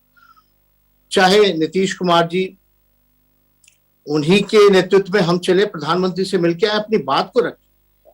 भले ही वो किसी भी विचारधारा से प्रधानमंत्री ताल्लुक रखते हो, लेकिन वो देश के प्रधानमंत्री, हमारा अधिकार है उनसे मिलकर के अपनी बात को रखने का। लेकिन साफ तौर पे उसके बाद भी पार्लियामेंट में जब सवाल आया कास्ट सेंसस का, तो मना हो गया। तो हम लोगों का राय था कि कई साउथ में भी कई ऐसी पार्टियां हैं जिन्होंने अपने बलबूते पे कास्ट सेंसस कराया है। तो हम लोग जो है बिहार में भी, बिहार सरकार से हमने आग्रह किया है कि वो अपने खर्चे पर जो है कास्ट सेंसस कराए। अब कास्ट सेंसस जब होगा तो सही पिक्चर पता चलेगा कि किसकी कितनी आबादी है, उसके हिसाब से उसकी हिस्सेदारी होनी चाहिए। और चाहे नौकरियों में, एजुकेशन में जो बैकवर्ड क्लासेस हैं, एक्सट्रीम बैकवर्ड क्लासेस हैं, उनको लाभ होगा, क्योंकि दलित का पहले से ही बाबा साहब ने अधिकार दिया हुआ है। और जब सही पिक्चर जब सामने आएगा तो कई सरकारी योजनाएं भी जो हैं वो अलग से बजट में प्रोविजन करके उनके लिए बनाया जाए ताकि उनके लिए लाभकारी हो। और ये केवल ये जब हम लोग कास्ट सेंसस की बात करते हैं तो लोगों को लगता है कि हम लोग जातिवादी फैला रहे हैं, जात पात को फैला रहे हैं, लेकिन उन लोगों को ये समझने की जरूरत है हम लोग जात पात नहीं, हम लोग इक्वलिटी की बात कर रहे हैं, बराबरी की बात कर रहे हैं। जो सदियों से जिनको शिक्षा नहीं मिली, जिनको रोजगार नहीं मिला, जिनको सम्मान नहीं मिला, कम से कम वो भी आए, हमारे समान लोगों को सम्मान मिले, लोगों को अधिकार मिले, ताकि पढ़ाई में, रोजगार में लोगों को जो है लाभ पहुंचे। अब नीट का मामला हो, इससे पहले 13 रोस्टर का मामला हो, ये लगातार आरक्षण खत्म कर रहे हैं, रिजर्वेशन खत्म कर रहे हैं। अब चिंता का विषय यह है कि अब हर चीज को प्राइवेटाइज कर दी है सरकार। जहां भी सरकारी संस्थानें थी, जहां भी आरक्षण मिला करता था, आप समझिए कि वो संस्थान को ही खत्म कर देगी तो आरक्षण तो बस कहने की बात होगी। यानी बड़े चालाकी से, बड़े तरीके से ये आरक्षण को ही समाप्त करना चाहते हैं, लेकिन सामने आकर के नहीं। तो ये सारी चीजें हम लोगों को समझनी है कि इनका जो आरएसएस का जो डिजाइन है ये हम लोगों के लिए कितना खतरनाक है। और इसके लिए ये नीट का मामला है, ये तो बस शुरुआत है, लेकिन आप देखिएगा इससे पहले भी दलितों के लिए जो कानून था उसको भी खत्म किया गया। तो धीरे धीरे धीरे धीरे धीरे ये हम लोगों को बांटना चाहते हैं, काटना चाहते हैं। तो हम लोगों की जवाबदेही बनती है कि इस मौजूदा समय में जहां सरकारी संस्थानें, all the constitution institutions are playing like a cell of BJP party, मतलब एक पार्टी का प्रकोष्ठ बनकर के सरकारी संस्थानें रह गई हैं। और जो उम्मीद जहां की जाती थी रोजगार का, चाहे रेलवे हो, चाहे एयर इंडिया हो, चाहे ओएनजीसी हो, ये जितनी भी संस्थानें हैं, सब जगह जो है धीरे धीरे धीरे प्राइवेटाइज किया जा रहा है। अब इस लड़ाई को, क्योंकि मंडल कमीशन का भी अब तक पूरा हम लोगों को लाभ नहीं मिला है, रिजर्वेशन एंड प्रमोशन की बात की जाए, दलितों की बात की जाए, हर बार हम लोगों को सड़क पे आना पड़ता है, हर बार लड़ना पड़ता है, तभी ये सरकार जो है सुनती नहीं। इसलिए हम सब लोगों को डेली बेसिस पे, और सबकी जवाबदेही है, जितने भी बैकवर्ड ऑर्गेनाइजेशंस हैं, पॉलिटिकल पार्टी हैं, या जो समान विचारधारा रखते हैं, सबको एकजुट करने की आवश्यकता है और एक मुहिम छेड़ने की जरूरत है। लड़ाई लड़नी पड़ेगी कि कभी अगर ऐसी बात आए तो हम इससे निपटने के लिए तैयार रहें। अब ये कम्युनिकेशन जो गैप हो रहा है, इस कम्युनिकेशन गैप को हम कैसे दूर करें, क्योंकि अपने लोग रीजनल्स पार्टी हैं, अपने अपने स्टेट्स में हम लोग सीमित रहते हैं, लेकिन मुझे पूरा भरोसा है जो स्टालिन साहब ने जो किया, कोर्ट लेके गए, या लगातार इनकी पार्टी, इनके नेता लगातार बैकवर्ड्स के लिए लड़ते रहे हैं, तो इस साउथ में आप लोग लड़ रहे हैं बड़े मजबूती के साथ, नॉर्थ में हम लोग बड़े मजबूती के साथ अपनी बातों पर अडिग हैं, लड़ रहे हैं, लेकिन इसको एक दूसरा रूप देने की जरूरत है। We have to take it into a different level now. हमेशा बार बार ये कठिनाइयां आएंगी ही आएंगी, क्योंकि इस सरकार में और कोई हम लोग एक्सपेक्ट नहीं कर सकते। और स्टालिन साहब को भी पता होगा, ये हायर एजुकेशन में रिजर्वेशन तब आया जब हम लोग यूपीए गवर्नमेंट में थे, जब करुणानिधि जी थे, लालू प्रसाद जी थे। 2006 में इसको जब अर्जुन सिंह एचआरडी मिनिस्टर थे, तब हायर एजुकेशन में रिजर्वेशन लाया गया था। तो हम लोग लगातार इस मामले में कभी भी कमजोर नहीं पड़ने वाले। हमेशा, चाहे पार्लियामेंट हो, सड़क हो, सदन हो, मजबूती के साथ हम लोग हमेशा आवाज उठाते रहेंगे। जहां भी जरूरत पड़ेगी हम लोग आगे मिलेंगे।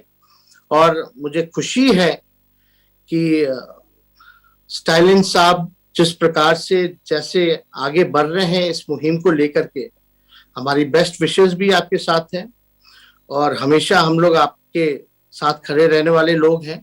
तो हम इतना ही कहना चाहेंगे कि आप सब लोग एक हों और इसको क्या रूप दिया जाए, एक बार फिर हम लोग सब लोग बैठें और ऑर्गेनाइजेशंस को भी हम लोग जो है मजबूत करें और अपनी बातों को लोगों को ज्यादा से ज्यादा हम लोग समझाएं, कन्विंस करें, क्योंकि जो मीडिया का जो रोल रहता है आजकल, जैसा स्क्रिप्ट दिया जाता है 2 जगह से, वही प्ले करना होता है उन लोगों को।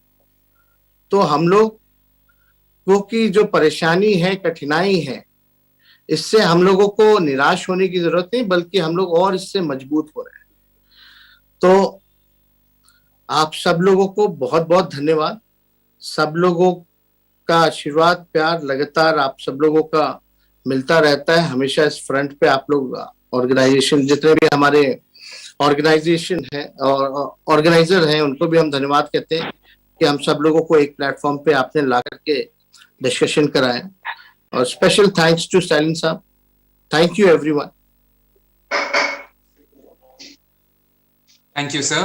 We are indeed very grateful for you taking time out of your packed schedule to join us today. I now have the pleasure and honor of inviting our chief guest for the afternoon, the Honorable Chief Minister of Tamil Nadu and President of the Dravida Munnetra Kazhagam, to deliver the presidential address.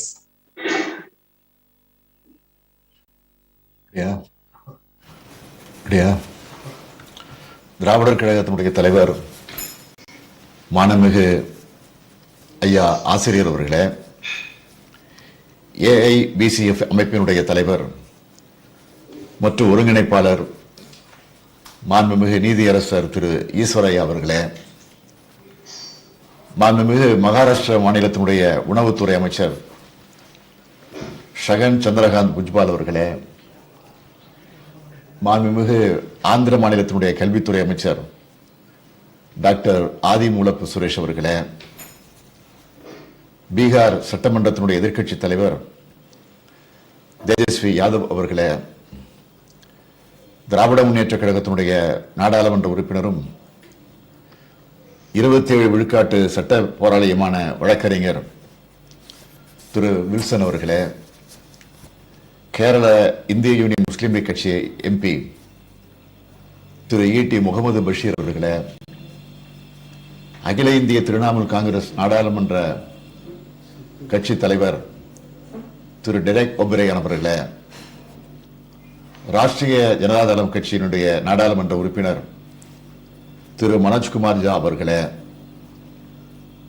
Allahabad உயர்நீதிமன்றத்தினுடைய முன்னாள் நீதியரசர் திரு வீரேந்திர சிங் யாதவ் அவர்களே, PAGAM நிறுவனத்தினுடைய திரு சர்தார் தேஜிந்தர் சிங் ஜல்லி அவர்களே, BMCEF அதனுடைய நிறுவனர் திரு PT போர்க்கர் அவர்களே, lead India அறக்கட்டளையினுடைய தலைவர் டாக்டர் ஹரி எப்பனப்பள்ளி அவர்களே, சமூக நீதிகளை பற்றுக்கொண்டு இந்தியா முழுவதும் செயல்பட்டு வரக்கூடிய செயல்பாட்டாளர்களே, மனித உரிமையினுடைய ஆர்வலர்களே, வழக்கறிஞர்களே, அனைவருக்கும் என்னுடைய அன்பான வணக்கம். வரலாற்று சிறப்புமிக்க நாள் இது. சமூக நீதி வரலாற்றிலே பொன்னெழுத்துக்களால் பொறிக்கத்தக்க வேண்டிய நாள் இந்த நாள். சமூக நீதி அடித்தளமாக கொண்ட ஒரு அகில இந்திய கூட்டமாக இந்த கூட்டம் காணொலி காட்சி மூலமாக நடைபெற்றுக் கொண்டிருக்கிறது. நம்முடைய மாண்புமிகு ஆசிரியர் அவர்கள் இங்கே பேசுகிற போது ஒன்றை குறிப்பிட்டு சொன்னார். திராவிட இயக்கம் பாராட்டை எதிர்பார்க்கவில்லை, இது திராவிட இயக்கத்தினுடைய கடமை என்று சொன்னார். ஆக அதை நானும் வழிமொழிவதற்கு கடமைப்பட்டிருக்கிறேன்.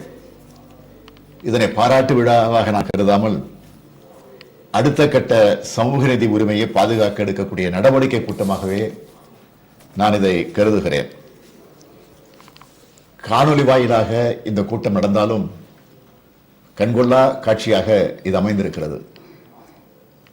இப்போ என்னுடைய வருத்தம் எல்லாம் இதை காண்பதற்கு தந்தை பெரியாரும் பேரறிஞர் அண்ணாவும் நம்முடைய முத்தமிழறிஞர் கலைஞரும் இல்லையே என்பது மட்டும்தான் வருத்தமாக இருக்கிறது. இந்தியா முழுவதும் சமூக நீதி பேரியக்கம் பரவ வேண்டும் என்று அவர்கள் மூவரும் தங்கள் வாழ்நாள் முழுவதும் உழைத்தார்கள். அந்த உழைப்பு வீண் போகவில்லை. இந்திய வரைபடத்தின் கிழக்கும் மேற்கும் வடக்கும் தெற்கும் என பல்வேறு மாநிலங்களைச் சார்ந்தவர்கள் இந்த காணொலி வாயிலாக இன்றைக்கு இணைந்திருக்கிறோம். சரியாக சொல்ல வேண்டும் என்று சொன்னால் நம்மை எல்லாம் இணைத்தது சமூக நீதி என்ற கருத்தியல் தான். திராவிட இயக்கம் போட்ட விதை தமிழ்நாட்டில் மட்டுமல்ல, இந்தியா முழுவதும் முளைக்க தொடங்கி இருக்கிறது. அதன் அறுவடையைத்தான் இப்பொழுது நாம் பார்க்கிறோம். அகில இந்திய பிற்படுத்தப்பட்டோர் கூட்டமைப்பு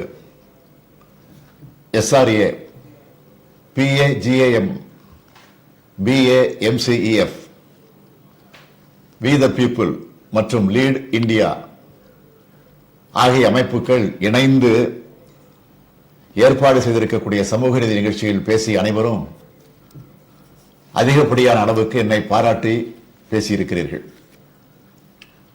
இந்த பாராட்டுக்கள், புகழுரைகள் அனைத்தும் திராவிட முன்னேற்ற கழகத்தினுடைய கோடிக்கணக்கான தொண்டர்களுக்கு இதை நான் சமர்ப்பிக்க விரும்புகிறேன். தொண்டர்களின் பலத்தால், அவர்கள் நித்தமும் அளித்து வரக்கூடிய ஊக்கத்தால் தான் இந்த எளியவனால் இத்தகைய சாதனைகளுக்கு முடிந்தளவு பங்களிப்பு செலுத்த முடிகிறது. தொடர்ச்சியான போராட்டத்தின் மூலமாக சமூக நீதிக்கான வெற்றியை அடைந்துள்ளோம். இதர பிற்படுத்தப்பட்ட பிரிவினருக்கான 27 விழுக்காடு இடஒதுக்கீட்டினை அனைத்து இந்திய மருத்துவக் கல்லூரிகளிலும் பெற்றிருப்பதன் மூலமாக சமூக நீதி வரலாற்றில் மாபெரும் சாதனை நிகழ்த்தப்பட்டிருக்கிறது. இந்த சாதனை என்பது சாதாரணமாக கிடைத்துவிடவில்லை. மக்கள் மன்றத்திலும், நாடாளுமன்றத்திலும், சட்டமன்றத்திலும், நீதிமன்றத்திலும் நடத்திய போராட்டங்களின் மூலமாக இந்த சாதனையை நாம் பெற்றிருக்கிறோம். இந்த போராட்டத்தில் திராவிட முன்னேற்ற கழகம் மகத்தான பங்களிப்பை செய்துள்ளது என்பதை தலை நிமிர்ந்து சொல்வதை நான் பெருமையாக நினைக்கிறேன். சமூக நீதி என்பது திராவிட இயக்கம் இந்த நாட்டுக்கு கொடுத்த மிக முக்கியமான கொடையாகும். சமூக நீதி என்பது அனைத்து சமூகங்களையும் உள்ளடக்கிய வளர்ச்சியாகும். அனைத்து சமூகத்திற்கான இடஒதுக்கீட்டு 1921ஆம் ஆண்டே வழங்கியது நீதி கட்சியினுடைய ஆட்சி. இந்த இடஒதுக்கீட்டுக்கு, அதனுடைய முறைக்கு உச்சநீதிமன்றத்தால் ஆபத்து வந்தப்போ கடுமையாக போராடி 1950ஆம் ஆண்டு அரசியல் சட்ட திருத்தத்தை செய்ய வைத்தவர்கள் பெரியாரும், பேரறிஞர் அண்ணாவும், பெருந்தலைவர் காமராஜரும். பிற்படுத்தப்பட்ட மக்களுக்கு 25 விழுக்காடு இடஒதுக்கீட்டை 31 விழுக்காடாக ஆக்கியது திராவிட முன்னேற்ற கழகம். பட்டியல் இனத்தவர் இடஒதுக்கீட்டை 16 விழுக்காட்டிலிருந்து 18 விழுக்காடாக ஆக்கியதும் திமுக தான்.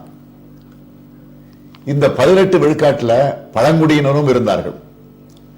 அவர்களுக்கு தனியாக 1 விழுக்காடு வழங்கி முழுமையாக 18 பட்டியலினத்தவருக்கு கிடைக்க வழி செஞ்சு இன்றைய 69 விழுக்காட்டை கொண்டு வந்தது திமுக. மதம் மாறிய ஆதிதிராவிட கிறிஸ்தவர்களையும் பிற்படுத்தப்பட்டோர் பட்டியலில் சேர்த்ததும் திமுக தான். மிகவும் பிற்படுத்தப்பட்ட 107 சாதியினருக்கு தனியாக 20 விழுக்காடாக பிரித்து மிக பிற்படுத்தப்பட்டோர் என பெயரிட்டு ஒதுக்கீடு வழங்கியது திமுக. அருந்ததியருக்கு 3 விழுக்காடு உள் ஒதுக்கீடு வழங்கியது திமுக. இஸ்லாமியருக்கு 3.5 விழுக்காடு உள் ஒதுக்கீடு வழங்கியது திமுக. மண்டல் ஆணையத்தின் பரிந்துரைப்படி ஒன்றிய அரசு பணிகளில் இதர பிற்படுத்தப்பட்டோருக்கு 27 விழுக்காடு இடஒதுக்கீட்டுக்கு பிரதமர் VP சிங் மூலமாக வலியுறுத்தி அதையும் பெற்றோம். அனைத்து சாதியினரும் அர்ச்சகராகலாம் என்ற சட்டம் நிறைவேற்றியது திமுக. இதுதான் திராவிட முன்னேற்ற கழகம். சமூக நீதி கருத்தியலுக்கு செய்த மாபெரும் பங்களிப்பாகும். இதனுடைய தொடர்ச்சியாக 27 விழுக்காடு இடஒதுக்கீட்டை மருத்துவ படிப்புகள்ல வழங்க வலியுறுத்தி போராடினோம். இப்ப பெற்று தந்திருக்கிறோம். அகில இந்திய அளவில் இதர பிற்படுத்தப்பட்டோருக்கான இடஒதுக்கீடு வழங்க வேண்டும் என்று நம்முடைய முத்தமிழர் கலைஞர் அவர்கள் தொடர்ந்து வலியுறுத்தி வந்தார்கள். ஒன்றிய ஆட்சியாளர்களிடம் தொடர்ந்து எடுத்துச் சொல்லி வந்தார்கள். திராவிட முன்னேற்ற கழகத்துடைய தேர்தல் அறிக்கையில எப்போதும் இடம்பெறும் கொள்கையாக அது அமைந்திருந்தது. 2019 ஆண்டு முதல் இதற்கான முனைப்புகளை அதிகமாக எடுத்தோம்.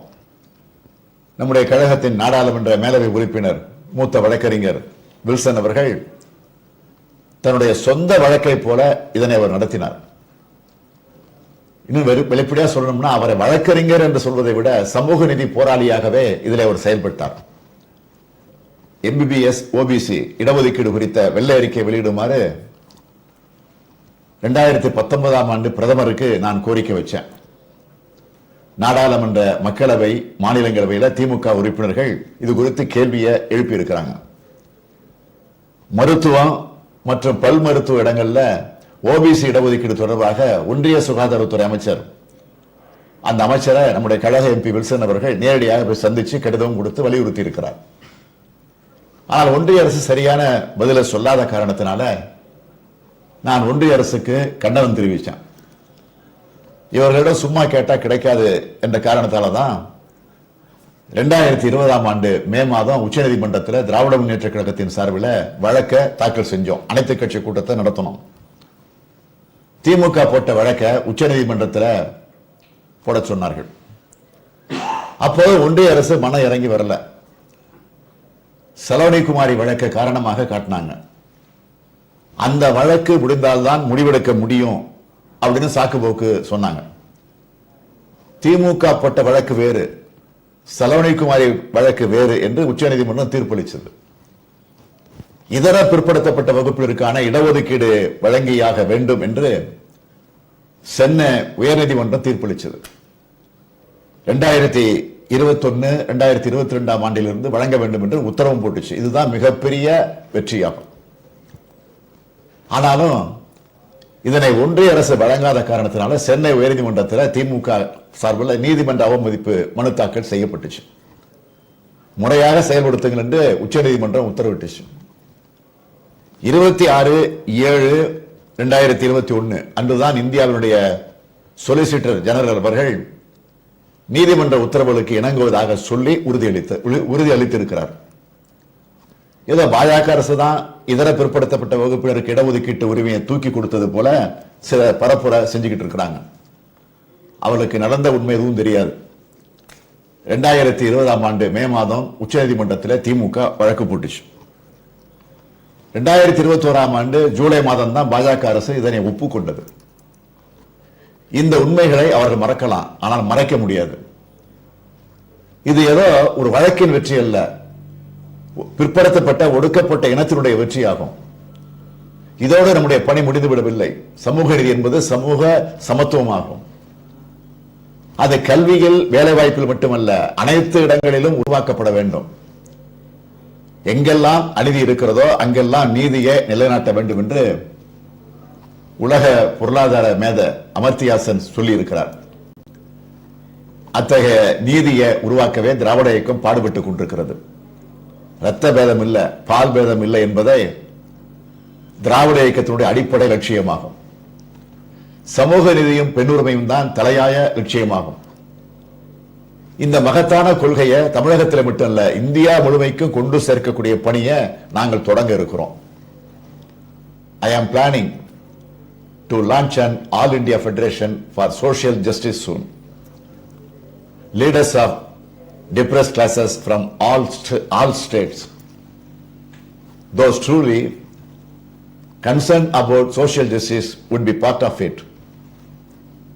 This federation will provide prompt suggestions for all states to adhere to laws related to social justice. The percentage of backward, oppressed communities may differ with each state. However, the ideology of social justice is same. Everything for everyone will be the base of this federation. This will be a federation that work to achieve the principles of federalism. Let us meet often and uphold social justice. Thank you. நன்றி, வணக்கம்.